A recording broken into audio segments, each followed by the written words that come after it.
ನಾನು ವಿಧವೆ ಕತೆ ಹೇಳಿದ್ದೆ. ಅವಾಗಲೂ ಎಲ್ಲರೂ ಇಷ್ಟಪಟ್ಟಿದ್ರಿ, ಶಾಭಾಷ್ ಅಂದಿದ್ರೆ.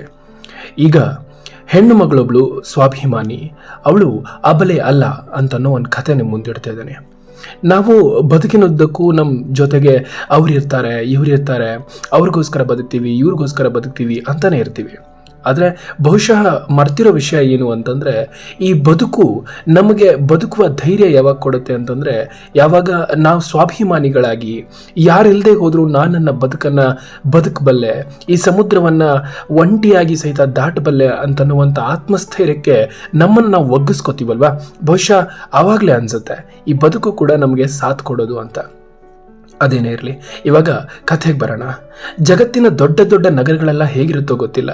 ಸದ್ಯಕ್ಕೆ ನಮ್ಮ ರಾಜ್ಯದ ರಾಜಧಾನಿ ಬೆಂಗಳೂರು ಮಾತ್ರ ಗೊತ್ತು.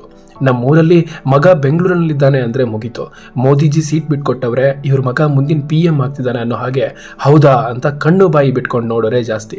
ಅಲ್ಲಿ ಸಿಗೋ ಸಂಬಳಕ್ಕೆ VIP ಕಾಚ ಹಾಕ್ತಿದ್ದವನು ಲೋಕಲ್ ಜಾಕಿ ಹಾಕ್ಕೊಂಡು ಪ್ಯಾಂಟ್ ಸೊಂಟಕ್ಕಿಂತ ಒಂಚೂರು ಕೆಳಗಿಳಿಸಿ ಪೋಸ್ ಕೊಡೋದನ್ನು ಕಲಿತ್ಬಿಡ್ತಾನೆ. ಕಾಲೇಜು ಮುಗಿದ ತಕ್ಷಣ ನೇರವಾಗಿ ಮೆಜೆಸ್ಟಿಕ್ ಬಸ್ ಸ್ಟ್ಯಾಂಡ್ಗೆ ಬೆಳ್ಳಂಬೆಳ್ಳಗೆ 6 ಗಂಟೆಗೆ ಬಂದಿಳಿದಿದ್ದೆ. ರಾತ್ರಿ ಎಲ್ಲ ನಿದ್ದೆ ಇಲ್ಲದೆ ಒದ್ದಾಡಿದ್ದೆ. ಹೆಸರಿಗಷ್ಟೇ ಸ್ಲೀಪರ್ ಕೋಚ್ ಬಸ್ ಅದು. ನನಗೆ ಸೀಟ್ ಸಿಗದೆ ಸೀಟರ್ನಲ್ಲಿ ಕುಂತು ಜಗತ್ತಿನ ಆಗು ಹೋಗುಗಳ ಬಗೆಗೆ ತೀರಾ ತಲೆ ಕೆಡಿಸ್ಕೊಂಡು ದೇಶೋದ್ಧಾರದ ಪ್ಲಾನ್ ಆಗ್ತಾ ಇದ್ದೆ. ಅಯ್ಯೋ ಕರ್ಮವೇ, ಎಂಥೆಂಥವರೆಲ್ಲ ಚೇಂಜ್ ಮಾಡೋಕ್ಕಾಗದೆ ತಾವೇ ಚೇಂಜ್ ಆಗೋದ್ರು. ಇನ್ನು ನೀನೇನು ಮಾಡ್ತೀಯಾ? ಇನ್ನೇನು ಸ್ವಲ್ಪ ಹೊತ್ತಲ್ಲೇ ಬಸ್ ಬೆಂಗಳೂರು ತಲುಪುತ್ತೆ. ಟಾಯ್ಲೆಟ್ಗೆ ಹೋಗೋಕ್ಕೆ 5 ರೂಪಾಯಿ ಚಿಲ್ಲರೆ ಇದೆಯಾ ಅಂತ ಮೊದಲು ನೋಡ್ಕೊ ಅಂತ ಮೇಲಿಂದ ಯಾವನೋ ಟಫಾರ್ ಅಂತ ಕೆನ್ನೆ ಹೊಡೆದಂಗೆ ಹೇಳ್ಬಿಟ್ಟ. ಅದು ಸರಿನೇ, ಈ ಮಾಯಾನಗರದಲ್ಲಿ ದುಡ್ಡೇ ದೊಡ್ಡಪ್ಪ, ಎಲ್ಲದಕ್ಕೂ ದುಡ್ಡೇ ಬೇಕು. ದುಡ್ಡಿರಲಿಲ್ಲ ಅಂದರೆ ಸ್ವಲ್ಪ ದಿನ ಬುದ್ಧಿ ಇದ್ರೂ ಒಂದಷ್ಟು ದಿನ ಹೆಂಗೋ ಓಡುತ್ತೆ. ಅದು ವಿಷಯ ಅಲ್ಲ ಬಿಡಿ. ಆ ದಿನ ನಾನು ಹೋಗಬೇಕಿದ್ದು ಜಿಗಣಿ ಅನ್ನೋ ಊರಿಗೆ. ಪಕ್ಕಾ ಕ್ಯಾಲ್ಕುಲೇಷನ್ ಹಾಕೋಕ್ಕೆ ಈ ಊರೇನು ಭಟ್ಕಳ ಅಲ್ವಲ್ಲ. ಬೆಂಗಳೂರಲ್ಲಿ 1 ತಾಸಿನ ದಾರಿ ಸಾಗೋಕೆ ನಮ್ಮ BMTC ಬಸ್ಗಳು ತಗೊಳ್ಳೋದು ಕಡಿಮೆ ಅಂದರೂ 3 ಗಂಟೆ. ಕೊನೆಗೂ ಕಾದು ಕಾದು ಎದುರು ಬಂದ ನೀಲಿ ಕಲರ್ ಬಸ್ ಹತ್ತಿ ಕಿಟಕಿ ಬದಿಯ ಚಂದದ ಸೀಟೊಂದನ್ನು ಆರಿಸ್ಕೊಂಡು ಕೂತ್ಕೊಂಡೆ. ಟಿಕೆಟ್ ಕೊಡೋಕೆ ಕಂಡಕ್ಟರ್ ಬಂದಾಗ ಜೇಬಲ್ಲಿ ಚಿಲ್ಲರೆಗೆ ತಡಕಾಡುತ್ತಿರುವಾಗಲೇ ಪಕ್ಕದಲ್ಲಿ ಚೆಲುವೆ ಒಬ್ಳು ಬಂದು ಕೂತ್ಕೊಳ್ಳಾಕೆ ಹೇಳಿದ್ಲು. ಅಯ್ಯೋ ಧಾರಾಳವಾಗಿ ಅಂತ ತುಸು ಜಾಸ್ತಿ ಹುಮ್ಮಸ್ಸಿನಿಂದಲೇ ಹ್ಞೂ ಅಂದೆ. ನೋಡೋಕೆ ಸ್ವಲ್ಪ ಕುಳ್ಳಕ್ಕಿದ್ರು, ಎತ್ತರ ಅಷ್ಟೇನು ಕಮ್ಮಿ ಇರಲಿಲ್ಲ. ಗೋಲು ಮುಖದ ಕೆನ್ನೆ ಮೇಲಿನ ಗುಳಿಕೆ ಅವಳ ಅಂದವನ್ನು ಹೆಚ್ಚಿಸುವಂತಿತ್ತು. ಹಣೆ ಮೇಲಿನ ಬಿಂದಿ ನೋಡಿ ಆಕರ್ಷಿತನಾದೆ. ನನಗೂ ಬೋರ್ ಆಗುತ್ತಿದ್ದರಿಂದ ಸಮಯ ಕಳೆಯಲು ಮಾತಿಗಿಳಿದೆ. ಹೆಸರು ಪ್ರಾರ್ಥನಾ ಅಂತ ಗೊತ್ತಾಯಿತು.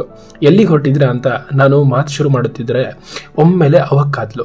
ಗುರುತು ಪರಿಚಯ ಇಲ್ಲದವರು ಏಕಾಏಕಿ ಮಾತಾಡಿದರೆ ಬೆಚ್ಚ ಬೀಳದೆ ಹೇಗಿರ್ಲಿಕ್ಕೆ ಸಾಧ್ಯ ಹೇಳಿ? ಬಜಾಜ್ ಶೋರೂಮ್ ಒಂದರಲ್ಲಿ ರಿಸೆಪ್ಷನಿಸ್ಟ್ ಆಗಿ ಕೆಲಸ ಮಾಡುತ್ತಿರುವುದಾಗಿ ಪರಿಚಯಿಸಿಕೊಂಡ್ಲು. ಕಂಡಕ್ಟರ್ ಕೈ ಹಿಡಿದು ನನ್ನ ಸೀಟಿನ ಬಳಿ ಬರಲು ಸಹಾಯ ಮಾಡಿದಾಗಲೇ ಗೊತ್ತಾಗಿತ್ತು ಕಾಲು ಸ್ವಲ್ಪ ಊನ ಅಂತ. ಹೌದು, ಅವಳು ವಿಕಲಾಂಗಳು. ಪೋಲಿಯೋ ಕಾಯಿಲೆಯಿಂದ ಒಂದು ಕಾಲು ಪೂರ್ತಿ ಊನಗೊಂಡು ಊರುಗೋಲಿನ ಸಹಾಯದಿಂದಲೇ ಜೀವನ ನಡೆಸುತ್ತಿದ್ಲು. ಈಗ ಕನಿಕರದಿಂದ ಮುಖ ಸಣ್ಣದ ಮಾಡಿಕೊಂಡು ಪಶ್ಚಾತ್ತಾಪ ಪಡುವ ಸರದಿ ನನ್ನದು. ಆದರೂ ಆಕೆಯ ಕಣ್ಣುಗಳಲ್ಲಿನ ಸ್ಫೂರ್ತಿಯ ಚಿಲುಮೆ ನನ್ನನ್ನು ನಾಚಿಸುತ್ತಿತ್ತು. ಆಕೆಯ ಮಾತುಗಳಲ್ಲಿ ನಾನು ಸದೃಢಳು ಅನ್ನೋ ಭಾವ ಎದ್ದು ಕಾಣಿಸ್ತಿತ್ತು. ನನ್ನ ಕಾಲು ಭಗವಂತನ ಸೃಷ್ಟಿಯಲ್ಲಾದ ಎಡವಟ್ಟಷ್ಟೇ, ಅದರಿಂದ ನನಗೇನು ವ್ಯತ್ಯಾಸ ಆಗಲೇ ಇಲ್ಲ ಎಂಬ ಅವಳ ಉತ್ಸಾಹಕ್ಕೆ ನಾನು ನಾಚಿ ಹೋದೆ. ಸಮಾಜ ಸ್ವಲ್ಪ ಕ್ರೂರವಾಗಿದೆಯಷ್ಟೇ. ಹೆಣ್ಣು ಅಬಲೆಯಲ್ಲ. ಆಕೆಯ ದೈಹಿಕ ಏರುಪೇರುಗಳು ಕೂಡ ಆಕೆಯನ್ನು ಯಾವ ಕೆಲಸದಿಂದಲೂ ವಿಮುಖಗೊಳಿಸಲಾರದು. ಅವಳ ಆಂತರ್ಯದ ಶಕ್ತಿಗೆ ಪೆಟ್ಟು ಕೊಡಲಾರದು. ಬದಲಿಗೆ ಎದುರಾಗುವ ದುರುಳ ಸನ್ನಿವೇಶಗಳು, ಮಾನ ಪ್ರಾಣದ ಭಯವೇ ಅವಳನ್ನು ನಿಮಿಷಕ್ಕೊಮ್ಮೆ ಅಂಜುವಂತೆ ಮಾಡಿಬಿಡುತ್ತದೆ. ತನ್ನ ಸ್ಪಷ್ಟ ಇರುವಿಕೆಯನ್ನು ಹೆಂಗಳರೆಯ ಮೇಲೆ ತೋರಿಸುವ ಉತ್ತರನ ವಂಶಸ್ಥರ ಮದಭರಿತ ಕಾಮಾಂಧ ಕೆಲಸಗಳು ಅವಳನ್ನು ಕ್ಷಣಕ್ಕೊಮ್ಮೆ ಎಚ್ಚರಿಸಿ ಭಯಪಡಿಸುತ್ತದೆಯಷ್ಟೇ. ಹೌದು, ಆಕೆಯ ಮಾತುಗಳಲ್ಲಿ ಸ್ಪಷ್ಟತೆ ಇತ್ತು. ಈ ಪ್ರಪಂಚದಲ್ಲಿ ಬದುಕೋಕೆ ಸ್ವಾವಲಂಬಿಯಾಗಲೇಬೇಕು. ಭಿಕ್ಷೆ ಬೇಡಿ ಬದುಕುವ ದೈನೇಸಿ ಪರಿಸ್ಥಿತಿ ನನಗೆ ಸಮಂಜಸವೆನಿಸಲಿಲ್ಲ. ದುಡಿದು ಬದುಕುವ ನನ್ನ ಸ್ಥೈರ್ಯಕ್ಕೆ ನಾನೇ ಶಿಲ್ಪಿ, ನನಗೆ ನಾನೇ ಒಡತಿ ಎಂದಾಗ ಮನೆಯವರ ಬಗೆಗೆ ತಿಳಿದುಕೊಳ್ಳುವ ಕುತೂಹಲವಾಯಿತು. ಮನೆಯಲ್ಲಿ ವಯಸ್ಸಾದ ತಾಯಿ ಬಿಟ್ಟರೆ ಮತ್ತಾರೂ ಇಲ್ಲ. ತಂದೆ ಚಿಕ್ಕಂದಿನಲ್ಲಿಯೇ ಹುಟ್ಟಿದ್ದು ಹೆಣ್ಣು ಎಂಬ ಕಾರಣಕ್ಕೆ ಅಮ್ಮನನ್ನು ತೊರೆದಿದ್ರು.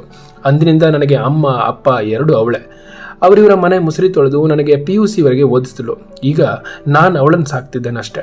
ಅಂದು ಅವಳು ನನಗೆ ಅಮ್ಮ, ಈಗ ನಾನು ಅವಳಿಗೆ ಅಮ್ಮ. ನಿಮ್ಮ ಜೊತೆ ಯಾರಿರ್ತಾರೆ ಎಂಬ ನನ್ನ ಪ್ರಶ್ನೆಗೆ ಅವಳ ಉತ್ತರ ಇದಾಗಿತ್ತು. ನನಗೂ ಕುಂತಲ್ಲೇ ಭೂಮಿ ಕುಸಿಯುತ್ತಿರುವಂತೆ ಭಾಸವಾಯಿತು. ಒಬ್ಬ ಹೆಣ್ಣು ಮಗಳ ಧೈರ್ಯದ ನುಡಿಗಳ ಅವಳ ಚಿಂತಾಜನಕ ದಾರಿದ್ರ್ಯದ ಪರಿಸ್ಥಿತಿಗೂ ನನ್ನ ಮನಸ್ಸು ಕರಗಿ ಕಣ್ಣು ನೀರು ತುಂಬಿಕೊಂಡಿತ್ತು. ದೇವತೆಯಂತೆ ಕಾಣಿಸಲಾರಂಭಿಸಲು ಸಂಬಳ ಎಷ್ಟು ಅಂತ ಸುಮ್ಮನೆ ಕುತೂಹಲ ಕೇಳಿದೆ. ಒಂದಷ್ಟು ಬರುತ್ತೆ. ಅಮ್ಮಂಗೆ ನನಗೆ 3 ಹೊತ್ತಿನ ಊಟಕ್ಕೆ, ಒಂದಷ್ಟು ಜೊತೆ ಬಟ್ಟೆಗೆ, ಜೊತೆಗೆ ಸ್ವಲ್ಪ ಉಳಿತಾಯಕ್ಕೆ ಆಗಿ ಮಿಕ್ಕಿದ್ದು ಮನೆ ಬಾಡಿಗೆ, ಕರೆಂಟ್ ಬಿಲ್ ಅಂತ ಹೋಗುತ್ತೆ. ನಮ್ಮಿಬ್ಬರಿಗೂ ಖುಷಿಯಾಗಿ ಬದುಕಕ್ಕೆ ಸಾಲುತ್ತೆ ಅಂದಾಗ ಆ ಹೆಣ್ಣು ಮಗಳ ಸ್ವಾಭಿಮಾನದ ಮಾತುಗಳಿಗೆ ಮೂಕ ವಿಸ್ಮಿತನಾಗುವ ಸರದಿ ನನ್ನದು.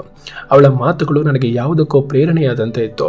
ಎಲ್ಲವೂ ಸರಿ ಇದ್ದು ಕುಳಿತಲ್ಲೇ ಅಪ್ಪ ಅಮ್ಮನ ಸಂಪಾದನೆಯಲ್ಲಿ ತಿಂದು ಕೊಬ್ಬಿರುವ ಎಷ್ಟೋ ಜನ ಮಹಾಪುರುಷರಿಗೆ ಇವಳು ಸ್ಫೂರ್ತಿಯಾಗಬೇಕು.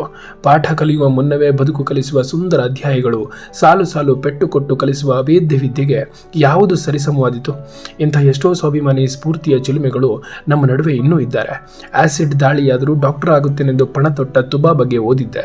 ಕಾಲು ಸರಿ ಇಲ್ಲದಿದ್ದರೂ ನಾನು ಯಾರಿಗೇನು ಕಮ್ಮಿ ಇಲ್ಲ ಎನ್ನುತ್ತಿರುವ ಪ್ರಾರ್ಥನಾ ನನ್ನ ಮುಂದಿನ ಪ್ರಾರ್ಥನೆಯಲ್ಲಿ ನೆನಪಾಗುತ್ತಾಳೆ. ಸಾಧಿಸಬೇಕೆಂದು ಪಣ ತೊಟ್ಟವರನ್ನು ತಡೆಯಲಾದಿದ್ದೆ. ಆಕೆಯ ತುಟಿ ಮೇಲೆ ಯಾವಾಗಲೂ ಇರುತ್ತಿದ್ದ ಮುಗುಳ್ನಗುವಿಗೆ ಕೋಟಿ ಕೊಟ್ಟರೂ ಸಾಲುತ್ತಿರಲಿಲ್ಲ. ನಾನು ಮೊದಲನೇ ಸಲ ಕೆಲಸಕ್ಕಂತ ಬಂದಿರೋದು ಅಂತ ಹೇಳಿದಾಗಲೇ ಒಳ್ಳೆಯದಾಗಲಿ ಅಂತ ಮನಸ್ಫೂರ್ತಿ ಹಾರೈಸಿದಳು. ನಿಮ್ಮ ಮಾತುಗಳೆಲ್ಲ ನನಗೆ ಪ್ರೇರಣೆ ಅಂತ ಹೇಳಿದ್ದು ಅತಿಶಯೋಕ್ತಿ ಅಲ್ಲ ಅಂತ ನನಗೆ ಗೊತ್ತಿತ್ತು.